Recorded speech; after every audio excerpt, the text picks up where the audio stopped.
Bom dia, pessoal. Na aula de hoje, no nosso curso de Ciências da Natureza, a parte de Química, que é a nossa segunda aula, nós vamos dar sequência estudando a estrutura atômica moderna e a evolução dos modelos atômicos. Tá? Essa nossa aula está dividida em alguns tópicos e ao longo da semana nós vamos dar mais tutorias completando todo o conteúdo dessa aula 2 de Química, que é a aula 6 do curso de Ciências da Natureza. Tá?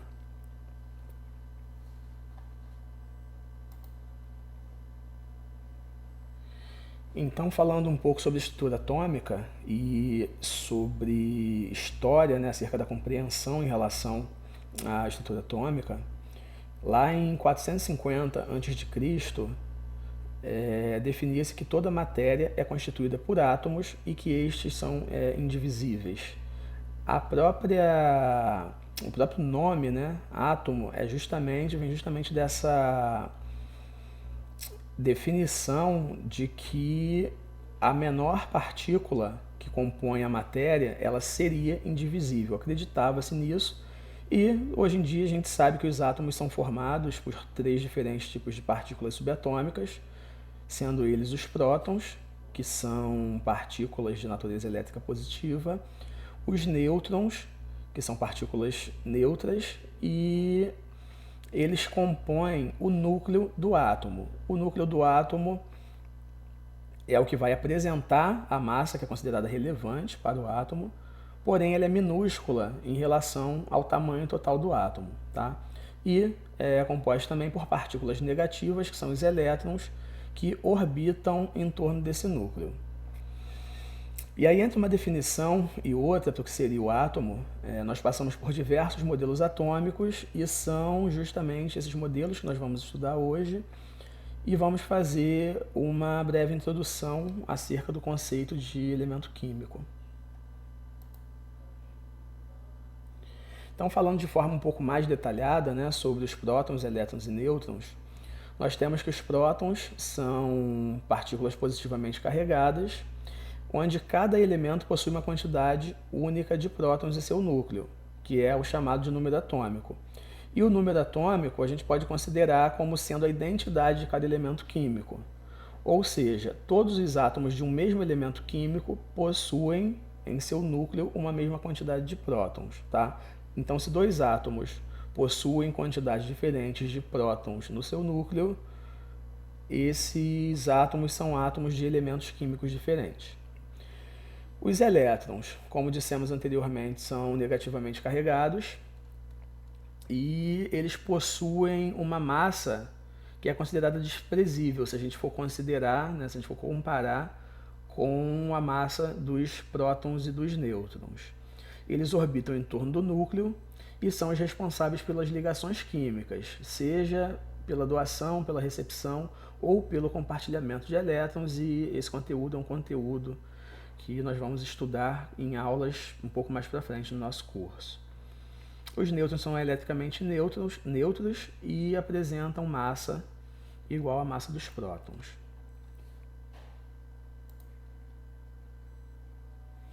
Aqui nós temos uma representação, um esquema da estrutura atômica, tendo aqui no meio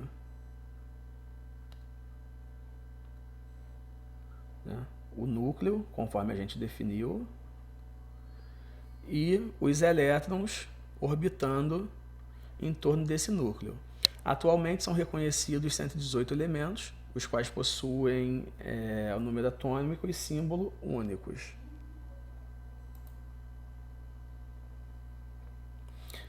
Em 1803, surgiu o primeiro modelo atômico, que é o modelo atômico de Dalton. Esse modelo atômico ele ficou conhecido como o modelo da bola de bilhar, onde o átomo era considerado como sendo uma esfera maciça e indivisível. Em 1898, com a descoberta do elétron, foi desenvolvido o modelo atômico de Thomson. Esse modelo atômico ele ficou sendo conhecido como o modelo do pudim de passas ou do pudim de ameixas, por conta da sua característica, tá? Era considerado que esse átomo ele continuava sendo uma partícula maciça, com uma massa que seria com carga elétrica positiva e onde os elétrons estariam espalhados em torno dessa massa, tá? E aí trazendo essa impressão, né, a semelhança, na verdade, com um pudim onde as passas ou as ameixas seriam justamente essas cargas elétricas negativas. Porém, em 1911, nós tivemos o primeiro modelo atômico, né, que deu origem aí, que foi o pontapé inicial para o desenvolvimento do nosso modelo atômico atual, que foi através de um experimento realizado por Rutherford e seus alunos, onde o experimento consistia, na época estava se trabalhando muito com elementos radioativos, esse experimento foi realizado com polônio, tá? Onde esse polônio emitia partículas alfa, que são partículas que possuem dois prótons, né? Então essas partículas elas possuem natureza elétrica positiva, tá? E esse experimento foi conduzido com esse polônio dentro de uma caixa de chumbo e uma fenda, e através dessa fenda ele emitia um feixe de partículas alfa, que é o que a gente tem aqui, tá? Essas partículas alfa, elas eram direcionadas para uma folha, finíssima folha de ouro, e em volta dessa folha de ouro, né, que é isso que está representado aqui pela cor azul, nós temos um anteparo fluorescente de sulfeto de zinco, onde ficavam marcados, ficavam impressos, né, ficavam revelados, onde esses feixes tinham contato com esse anteparo. E aí foi observado o seguinte: grande parte desse feixe de partículas alfa atravessava a folha de ouro sem sofrer desvios, que é o que a gente observa aqui nessa área, tá? Então grande parte atravessava, porém foi observado que uma quantidade menor de feixes eram desviados e até mesmo que alguns eram projetados de volta em direção à fonte de emissão de partículas alfa. E aí qual seria a interpretação para esses resultados? Vocês concordam que se o nosso átomo ele tem o aspecto, né, conforme apresentado anteriormente pela bola de bilhar, o modelo da bola de bilhar ou o modelo do pudim de passas, pudim de ameixas, naturalmente esses feixes não conseguiriam atravessar por esses átomos. Então a primeira impressão que se teve após a avaliação dos resultados desse experimento é que a maior parte do átomo é de espaço vazio. É estranho falar assim, mas se a gente for observar o modelo atômico proposto por Rutherford, e aí conforme a gente já falou, né, esse é o primeiro modelo que mais se, comparado com os dois anteriores, é o que mais se assemelha à compreensão que temos hoje em dia de modelo atômico, tá? Então, Rutherford propôs um modelo de átomo onde tínhamos um núcleo, que está aqui representado, e aí a gente pode perceber que o tamanho desse núcleo, né, já se tem a compreensão de que a proporção entre o tamanho do núcleo e o tamanho total do átomo, que o núcleo seria muito menor, tá? E essas esferas em vermelho seriam os elétrons que passam a se apresentar agora orbitando em torno desse núcleo. E aí qual foi a interpretação, né? Para justificar esses resultados, Rutherford propôs esse novo modelo atômico com esse núcleo que tem uma grande massa se comparado com a massa dos elétrons, tá? Porém muito pequeno em relação ao volume total do átomo, e os elétrons descreveriam órbitas ao redor do núcleo. E o que é que explica, né, a questão lá dos feixes passarem, grande parte passar pelo átomo, por dentro, né, do átomo sem sofrer desvios, alguns sofrendo desvios e alguns até retornando para a fonte de emissão. A explicação foi que, como o núcleo é muito pequeno, como as partículas alfa possuem natureza elétrica positiva e como o nosso núcleo também possui a natureza elétrica positiva, a gente tem que, é muito difícil que esses feixes encontrem algum núcleo, justamente por ele ser muito pequeno. E aí, isso explica o fato de grande parte desses feixes passarem sem serem desviados. Então, eles estão passando, na verdade, pelo espaço vazio, que hoje é o que a gente tem a compreensão de eletrosfera, né? Pelo espaço vazio do átomo.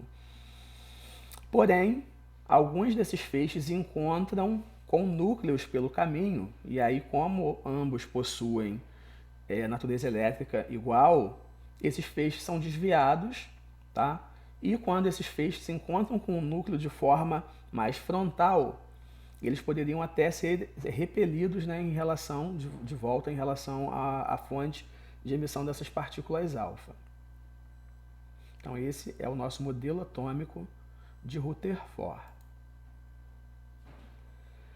Mas na época, né, a gente tinha um problema para explicar o comportamento, as observações que eram feitas e as explicações que eram dadas com base na física clássica para descrever o comportamento dessas partículas subatômicas, né? A mecânica newtoniana, né, a física clássica, a mecânica clássica, elas serviam para descrever o comportamento do mundo macroscópico. Porém, os comportamentos observados para essas partículas subatômicas que estavam começando a ser estudadas, essas partículas simplesmente não obedeciam às leis da física que a gente tinha na época. E aí surgiam alguns questionamentos, né, dentre outros, mas alguns aqui mais importantes para nós agora, que é o seguinte: a gente tem lá um modelo de átomo com um núcleo no centro, positivo, com elétrons orbitando ao seu redor. E aí um questionamento que surge: como podiam um núcleo positivo e uma carga negativa, o elétron, estarem tão próximos e não se atraírem? A gente nunca ouviu falar de um modelo atômico onde o núcleo atraía os elétrons a ponto de ambos se encontrarem em um determinado momento, tá? E se o elétron possui carga, né, pelas leis do eletromagnetismo, deveriam emitir energia de forma contínua. Ou seja, a gente tem pelo eletromagnetismo que quando a gente tem uma partícula elétrica e essa partícula é acelerada, tá? Ela deveria emitir energia. E isso não é observado nos modelos, né, nesse modelo atômico apresentado por Rutherford. Nós temos elétrons em movimento, ele não está em órbita, né, parado, não está estático, ele está em movimento, porém ele não pode estar emitindo energia, tá? Se ele emitisse energia, ele diminuiria o raio da sua trajetória, traçando uma trajetória em forma de espiral até que o elétron ia se chocar com o núcleo, e isso não era observado, isso não era proposto, e as leis da física não explicavam esse comportamento. E, portanto, as leis da física também não explicavam a existência do átomo em si, né? A existência do modelo de átomo proposto. Ou seja, a física clássica não era capaz de explicar a existência do átomo. Ainda utilizando ferramentas da física clássica, porém tentando corrigir, né, um pouco esses questionamentos que surgiam, Bohr fez em 1913 uma contribuição ao modelo atômico de Rutherford e, de certa forma, ele deu uma organizada, né, na teoria de Rutherford. Ele estabeleceu que essas órbitas, né, esses elétrons em órbita, eles descreviam órbitas específicas de diferentes níveis de energia, onde cada um desses níveis de energia poderiam comportar um número definido de elétrons. E é daí que a gente passa a ter a ideia, né, de camadas eletrônicas do átomo, que possui até 7, né, níveis de energia, que são as 7 camadas que a gente chama de K, L, M, N, O, P, Q.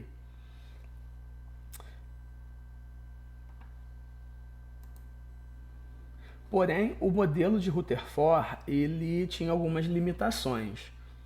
Ele só explicava o funcionamento de átomos com um único elétron, né, que são os chamados átomos hidrogenoides.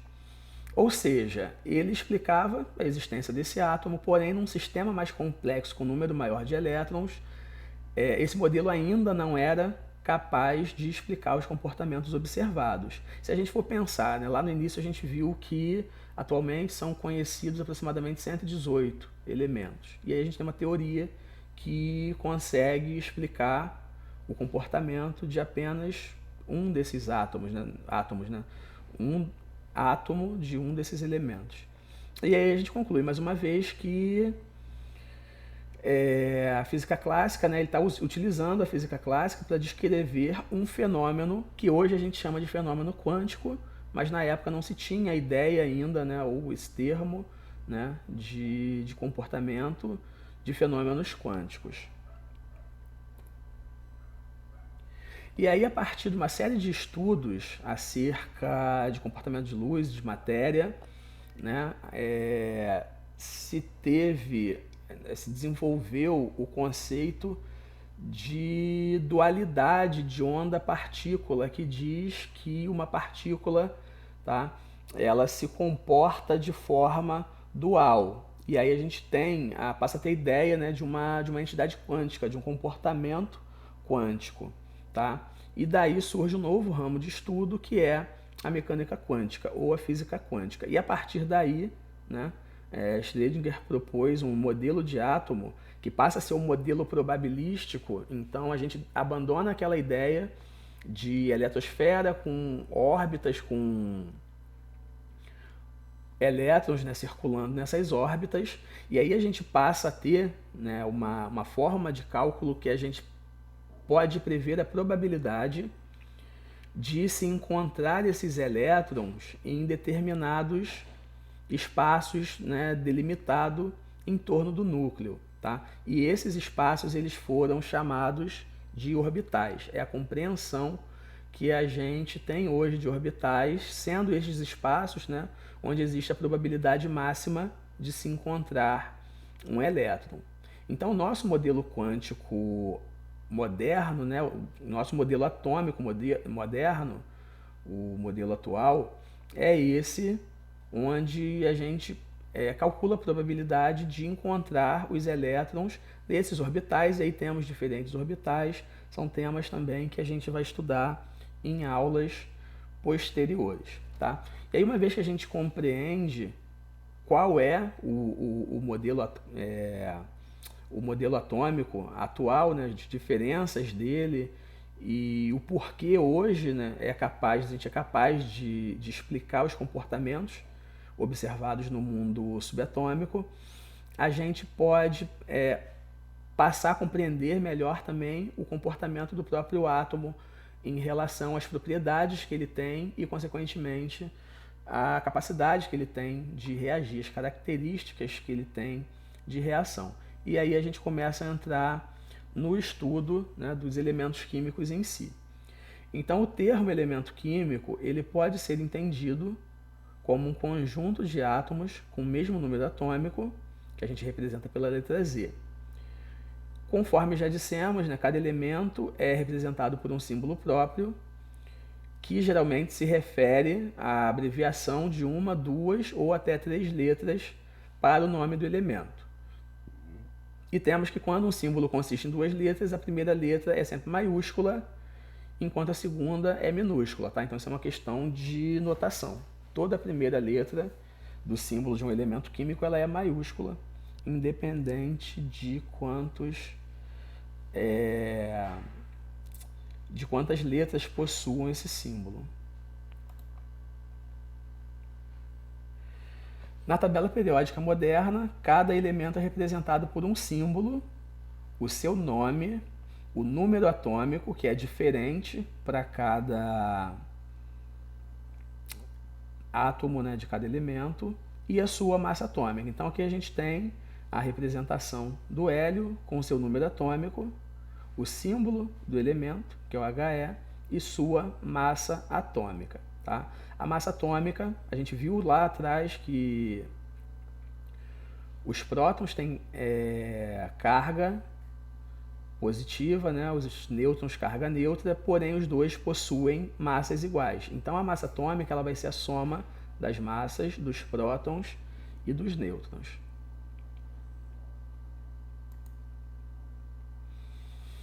A gente finaliza aqui essa introdução, tá, sobre modelos atômicos. Nas tutorias que teremos ainda essa semana, a gente vai falar um pouco sobre estrutura eletrônica, distribuição eletrônica, tá? E agora eu vou permanecer aqui aguardando a entrada de vocês ou de repente alguma tirada de dúvida.